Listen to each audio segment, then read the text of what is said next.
Hello friends, welcome to GK study. तो ये है आपका पार्ट सेकंड। इससे पहले भी हमने जो है वो एक पार्ट डिस्कस किया था जिसमें हमने एचपीएसएससी के प्रीवियस 10 इयर्स के लिए एक सीरीज चलाई है, जिसमें हम जितने भी जो है वो इंडियन जीके, आपके कंप्यूटर हो गया और आपका हिमाचल जीके हो गया या फिर हिंदी इंग्लिश हो गया, जितने भी इंपॉर्टेंट सेक्शन पूछे जाते हैं उन सभी को हम यहाँ पर डिस्कस करते हैं। तो पहला पार्ट जो है हमने इंडियन जीके डिस्कस किया था। सेकंड पार्ट में भी हम जो है वो इंडियन जीके प्लस कुछ कंप्यूटर को जो है वो डिस्कस करेंगे और आपकी जो है वो एक तरह से तैयारी हो जाएगी। 50% क्वेश्चन जो है वो आपके कवर हो जाते हैं अगर आप प्रीवियस 10 ईयर के पेपर्स को जो है वो कर लेते हो। तो हमारा मोटिव यही है और इसी के चलते जो है ये सेकंड पार्ट हम आपके लिए लेकर आए हैं और डिटेल में जो है हम आपको बताते हैं ताकि उस क्वेश्चन का जो है वो आपको और पार्ट्स भी जो है वो कवर हो जाए, ठीक है, जिसकी जानने की जरूरत होती है। तो सबसे पहले क्वेश्चन की बात करते हैं। Aedes इजिप्टी is the vector of which among of the following diseases. ठीक है, एडिस इजिप्टी के बारे में आपको बताना है कि निम्नलिखित में से जितनी भी डिजीज नीचे दी गई है, 4 डिजीज दी गई है, उनमें से किस डिजीज का जो है वो वेक्टर है। वेक्टर का मतलब वाहक है, ठीक है, यानी कि जिसके कारण जो है ये डिजीज होती है। ठीक है, तो इसका जो सही आंसर है वो है आपका चिकनगुनिया। ठीक है, चिकनगुनिया सी आंसर जो है वो सही रहेगा इसका। देखिए, अगर एडिस इजिप्टी की बात करें तो ये एक प्रकार का मच्छर है, ये तो आपको समझ आ ही गया होगा। और इसके कारण ये जो है वो आपका डेंगू, ठीक है, फिर आपका चिकनगुनिया जो कि ऑप्शन में दिया ही है, फिर आपका होता है जीका फीवर, ठीक है, और उसके बाद होता है आपका येलो फीवर।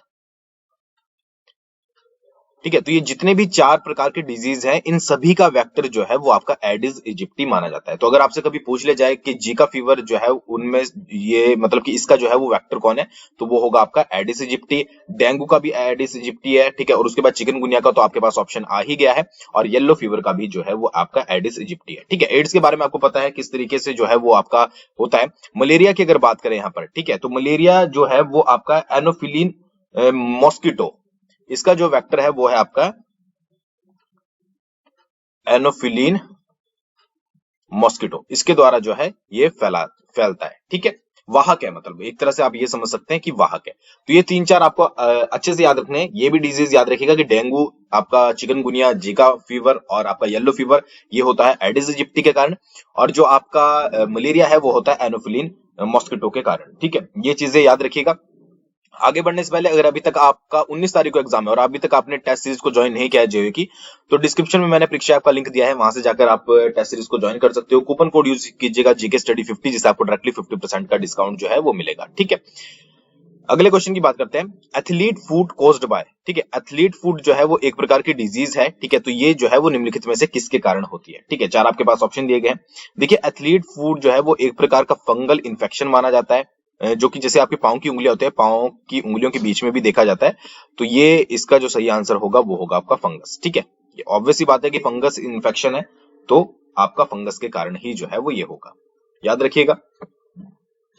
अगले क्वेश्चन की बात करते हैं। निर्भय इज अ, ठीक है, इनमें से आपको बताना है कि निर्भय जो है वो निम्नलिखित में से क्या है। 4 ऑप्शन आप आराम से पढ़ सकते हो, उसके बाद आंसर दे सकते हो। तो इसका जो सही आंसर है वो है आपका सबसोनिक क्रूज मिसाइल। ठीक है, सबसोनिक क्रूज मिसाइल जो है वो आपकी निर्भय है। अगर इसके वेट की बात करें तो 200 से 300 किलो तक जो है वो इसका वेट होता है, और इसके अगर हम ऑपरेशनल रेंज की बात करें तो 15,000 किलोमीटर तक जो है वो इसकी अप टू, ठीक है, 15,000 किलोमीटर तक जो है इसकी आपकी ऑपरेशनल रेंज होती है। ठीक है, तो ये तो आपकी एक्स्ट्रा जानकारी के लिए हो गया, बट आपको यही याद रखना है कि निर्भय जो है वो किस मतलब क्या चीज है, तो वो है आपकी सबसोनिक क्रूज मिसाइल। मिसाइल तो अगर आपको पता हो, अब देखिए जल्दी में अगर आप यही पढ़ेंगे कि मिसाइल है, तो आपके पास ऑप्शन में देखिए यहाँ पर सबसोनिक, सुपरसोनिक भी पूछा गया है। ठीक है, तो आपको पता होना चाहिए कौन सी मिसाइल है, तो ये सबसोनिक क्रूज मिसाइल है। अगले क्वेश्चन की तरफ बढ़ते हैं। अगला क्वेश्चन यहाँ पर दिया गया है कि project Seabird is connected with, कि प्रोजेक्ट सी जो सी बर्ड है वो निम्नलिखित में से क्या है। ठीक है, तो इसका जो सही आंसर है वो है आपका greenfield naval base at west coast of India. देखिए, एक चीज याद रखिएगा, अब आप ये जो क्वेश्चन पेपर है वो आपका 3 से 4 साल पुराना है, और जो आपका प्रोजेक्ट सी बर्ड है, ठीक है, अब देखिए यहाँ पर ये 3 से 4 साल पहले पूछा गया है और ये 2021 के पॉइंट ऑफ व्यू से भी जो है वो बहुत ज्यादा इंपॉर्टेंट है प्रोजेक्ट सी बर्ड। प्रोजेक्ट सीबर्ड का जो है वो पहले फेज 1 था और 2021 में इसका जो है वो फेज 2 ओपन किया गया है। ठीक है, तो ये 2021 के पॉइंट ऑफ व्यू से भी इंपॉर्टेंट है और पुराने में भी देखिए ये पूछा गया है। तो इस तरीके से ही होता है कि अगर आप 10 साल के पेपर पढ़ रहे हो और उनको डिटेल में पढ़ रहे हो, ठीक है, तो जैसे ये आया प्रोजेक्ट सीबर्ड, तो अब आप इसके बारे में डिटेल में पढ़ोगे तो आपको पता लगेगा कि 2021 में भी इसकी क्या इंपॉर्टेंस है। तो इसी तरीके से क्वेश्चन जो है वो आपके तैयार होते हैं। ठीक है, तो इसका तो आपको आंसर पता लग गया कि greenfield naval base at west coast of India में। ठीक है, तो देखिए जो ये आपका प्रोजेक्ट सीबर्ड है, ये जनरली जो है वो आपका अप्रूव किया गया था, अगर हम फेज 1 की बात करें 1995 में। ठीक है, और ये कंप्लीट हुआ था आपका 2005 में। ठीक है, अगर बात करें कि किससे रिलेटेड था ये, तो आपका एक पड़ता है कारवर, जो कि पड़ता है आपका कर्नाटका में। ठीक है, तो यहां पर नेवल बेस बनाने से रिलेटेड जो है ये आपका प्रोजेक्ट सीबर्ड था। ठीक है, तो 1995 में इसको जो है वो आपका अप्रूव किया गया था और 2005 में बनकर जो है वो ये नेवल बेस तैयार हुआ था फेज 1 का।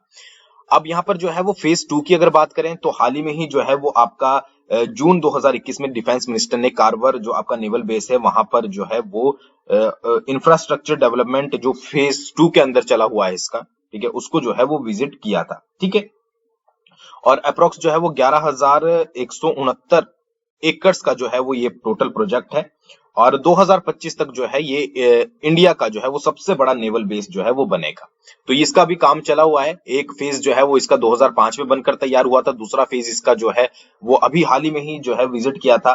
तो ये क्वेश्चन आपसे बन सकते हैं कि कहाँ किस तरीके से है, कहां पर है, कर्नाटक में है, कारवाल बेस है, तो कब तक कंप्लीशन होगा, 2025 तक जो है वो इसका कंप्लीट जो है वो पूरा चीज हो जाएगी। और कितने एकड़ का है, 11,169 एकड़ का जो है वो टोटल है। कब इसको सबसे पहले कब किया गया था, 1995 में जो है इसको आपका अप्रूव किया गया था और 2005 में इसका फर्स्ट फेज 1 जो है वो कंप्लीट हुआ था। तो ये सारी चीजें जब आप किसी क्वेश्चन को पढ़ते हो तो आपको समझ आती है, जब आप उसके बारे में जो है वो डिटेल में जानना शुरू करते हो। अगले क्वेश्चन की बात करते हैं। World's first electric satellite was launched by, ठीक है, ये क्वेश्चन डायरेक्टली आपको याद रखना है कि जो वर्ल्ड की फर्स्ट इलेक्ट्रिक सैटेलाइट थी वो किसके द्वारा लॉन्च की गई थी, तो वो की गई थी आपकी स्पेस एक्स के द्वारा। याद रखना है, ये आपको पता ही होगा। परम पदम इज व्हाट, परम पदम इनमें से क्या है? एक न्यूक्लियर कैपेबल वारफेयर जो है वो शिप है, सबमरीन है, इंडिजीनियस बिल्ट सुपर कंप्यूटर है, या नन ऑफ दिस। तो इसका जो सही आंसर है वो है आपका सुपर कंप्यूटर। याद रखिएगा, इंडिजीनियसली बिल्ट जो है वो सुपर कंप्यूटर है। अगले क्वेश्चन की बात करते हैं। अगला क्वेश्चन है आपका, the function of an assembler is. यहां पर थोड़े कंप्यूटर के क्वेश्चन आ गए हैं जिसको आपको पढ़ना जरूरी है। अगर आप 200 पोस्टें भर रहे हो जेईई की आने वाले समय में जो आपकी निकली हुई है, तो आपको कंप्यूटर के क्वेश्चन अच्छे से पढ़ने पड़ेंगे। यहां पर पूछा गया असेंबलर जो होता है उसका मेन फंक्शन क्या होता है, तो उसका मेन फंक्शन होता है आपका असेंबली लैंग्वेज को कन्वर्ट करना मशीन लैंग्वेज में। जो आपकी असेंबली लैंग्वेज होती है उसको ये कन्वर्ट कर देता है मशीन लैंग्वेज में, ये आपका असेंबलर का काम होता है। ठीक है, ये चीज याद रखनी है। अगले क्वेश्चन की बात करते हैं। Which one of the following memories is not the primary memory of a computer? इनमें से जो आपकी CD-ROM, EEPROM, RAM, ROM, ये जो है इनमें से कौन सी जो है वो आपकी प्राइमरी मेमोरी नहीं है? तो इसका जो सही आंसर है वो है आपका फर्स्ट CD-ROM। ये आपने पढ़ी होंगे, पहले से ही आप पढ़ते आ रहे हो इतने टाइम से। What is URL? ये तो आपको पता ही है। URL निम्नलिखित में से क्या है? चार आपके पास ऑप्शन दिए हैं, चारों को रीड कीजिए और इसका आंसर सोचिए। ठीक है, फर्स्ट दिया है कि it is a specific character string that constitutes a reference to an internet resources. Second दिया है software used in the defragmentation of disk of a computer. ठीक है, तो ये तो कैंसिल हो गया डीफ्रेगमेंटेशन वाला। A software to make the computer screen bright, ये भी आपका कैंसिल हो गया, नन ऑफ दिस दिया नहीं है, तो पहला आंसर जो है वो इसका सही है। ठीक है, एन इंटरनेट रिसोर्स, यूआरएल आपको पता होगा। यूआरएल की फुल फॉर्म क्या होती है? यूआरएल की फुल फॉर्म होती है यूनिफॉर्म रिसोर्स लोकेटर। ठीक है जी, किसने इसकी खोज की थी भाई, ये भी पूछ लिया जाता है। टिम बर्नर्स-ली, BERNERSLELLE, ठीक है, टिम बर्नर्स-ली अराउंड 1994 के अराउंड जो है इसने खोज की थी आपकी यूआरएल की। ठीक है, और आपको पता है यूआरएल का कितना बड़ा रोल होता है अगर आप इंटरनेट चला रहे हो। अगले क्वेश्चन की बात करते हैं। बहुत इजी क्वेश्चन है। Junk email is also called, junk email को जो है वो और क्या कहा जाता है? तो जंक ईमेल को आपका ईमेल स्पैम या स्पैम भी कहा जाता है। 19 तारीख को आपका एग्जाम है। कंप्यूटर के मैक्सिमम क्वेश्चन आपके पढ़े जाएंगे, तो जितने रिवाइज हो सके उतने कीजिए, ठीक है। प्लस टेस्ट सीरीज ज्वाइन कीजिए। जीके स्टडी 50 का कोड आपको जो है वो यूज करना है। परीक्षा ऐप पर लिंक मैंने डिस्क्रिप्शन में डाल दिया, 50% का डिस्काउंट मिलेगा। 15 मॉक टेस्ट आपको मिल रहे हैं, एक बार जरूर लगाइएगा, आपकी प्रैक्टिस ही जो है वो होगी। नेक्स्ट है आपका, which one of the following is the web browser, इनमें से कौन सा जो है वो वेब ब्राउजर है? ओपेरा आपका वेब ब्राउजर है, बिल्कुल सही है। सफारी आपका वेब ब्राउजर है, बिल्कुल सही है। गूगल क्रोम आपका वेब ब्राउजर, बिल्कुल सही है। तो ऑल ऑफ दीज जो है वो इसका आंसर होगा फोर्थ, ठीक है। ये आप सोच रहे होंगे कि बहुत इजी क्वेश्चन है, बट अब हमारा काम है कि सारे क्वेश्चन को कराना, तो यहाँ पर कोई भी पार्शियलिटी हम यहाँ बिल्कुल नहीं करेंगे, किसी क्वेश्चन को नहीं छोड़ेंगे, चले रहेंगे, ठीक है। अगले क्वेश्चन की बात करते हैं। What percentage of the total population of the world resides in India as estimated in 2011, यानी कि 2011 के आकलन के अनुसार विश्व की कुल जनसंख्या का कितना प्रतिशत जो है वो भारत में रहता है? तो इसका जो सही आंसर है वो है आपका 17.5, ठीक है। विश्व की जनसंख्या का कितना प्रतिशत भारत में रहता है? तो 17.5%। आई थिंक आपको समझ आ गया होगा। अगले क्वेश्चन की बात करते हैं। Which one of the following institutions prepares the national income estimates in India? ठीक है, जो नेशनल इनकम के एस्टिमेट होता है निम्नलिखित में से कौन सी ऑर्गेनाइजेशन जो है वो कंडक्ट करती है? तो इसका जो सही आंसर एक बार पढ़ लीजिए। RBI, planning commission, Indian statistics institute, ठीक है। अब आप प्लानिंग कमीशन तो कैंसिल करोगे, आरबीआई भी कैंसिल करोगे, आपको अगर कंफ्यूजन होगा तो दो में होगा, तो इसका जो सही आंसर है वो है आपका सेंट्रल स्टैटिस्टिकल ऑर्गेनाइजेशन, सीएसओ, ठीक है। कई बार डायरेक्टली लिखा होता है सीएसओ, तो इसको भी याद रखिएगा। अगले क्वेश्चन की बात करते हैं। Which one of the following is not a part of service sector in India? इनमें से कौन सा जो है वो सर्विस सेक्टर का पार्ट नहीं है इंडिया में? तो इसका जो सही आंसर है वो है आपका सी, कंस्ट्रक्शंस, ठीक है। कंस्ट्रक्शन जो है वो सर्विस सेक्टर का पार्ट नहीं है। इंश्योरेंस भी है, होटल एंड रेस्टोरेंट्स भी है, ये टूरिज्म, जनरली टूरिज्म के अंडर आते हैं, ठीक है, और ट्रांसपोर्ट भी है, ठीक है। तो ये चीज आपको याद रखनी है। नेक्स्ट की बात करते हैं।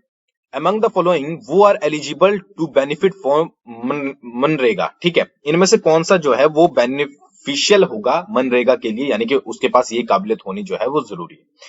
चार आपके पास ऑप्शन दिए गए हैं, आप आसानी से रीड कर सकते हो।